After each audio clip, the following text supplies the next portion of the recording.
তারপর মাদক সেবন করার এটা দেখে Sakib inter secondary student Sakib, মানে আমাদের সিনিয়র ভাই, আমি ইন্টার ফার্স্ট ইয়ারে পড়ি।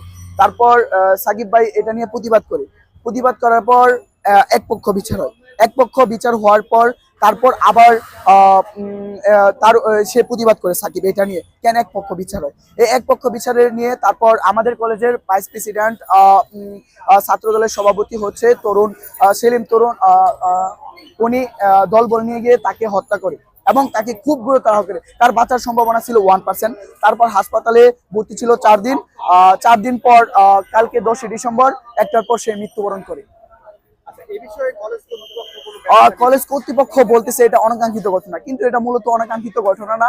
এটা মনে করি যে কোনো কিছু এটা হয়েছে, তাদের প্রত্যাখ্যিত ভাবে ঘটনাটি হয়েছে। আমাদের কর্মসূচি হচ্ছে যতদিন পর্যন্ত ও এর বিচার না হবে এবং তাকে আইনের আওতায় না হবে আমরা এটা চালিয়ে যাব। আসামি হচ্ছে সেলিম তুর এবং তার দলবল।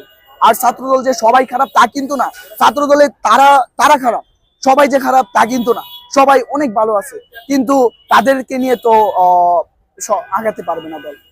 সবাই ভালো, কিন্তু কিছু কিছু মানুষের জন্য এই দেশের অবনতি হচ্ছে। ওনারা ওনারা কিসে পড়ে না, ওনারা হচ্ছে কলেজের ভাইস প্রেসিডেন্ট দায়িত্ব আছে। আচ্ছা, এই বিষয়ে ছাত্রদলের কেন্দ্রীয় পর্যায় থেকে কোনো না, এইটা থেকে কোনো কিছু আসে নাই এখন পর্যন্ত। আর এখন পর্যন্ত আমরা মামলার কপিটাও দেখতে পাচ্ছি না, সবাই বলতেছে মামলা হয়েছে গতকাল রাত, কিন্তু এটা আমরা এখনো পাইতেছি না। মামলার কপি এখনো আমরা পাইনি, মামলার কপি এখনো আমরা দেখতে পারিনি। আচ্ছা, আমরা যতটুকু শুনেছি যে আপনারা চেয়েছিলেন যে তার জানাজায় কলেজে, হ্যাঁ হোক, কিন্তু এটা তারা লাশ নিয়ে তার গ্রামের বাসা, যখন তার লাশ নিয়ে পুলিশ নিয়ে যায়।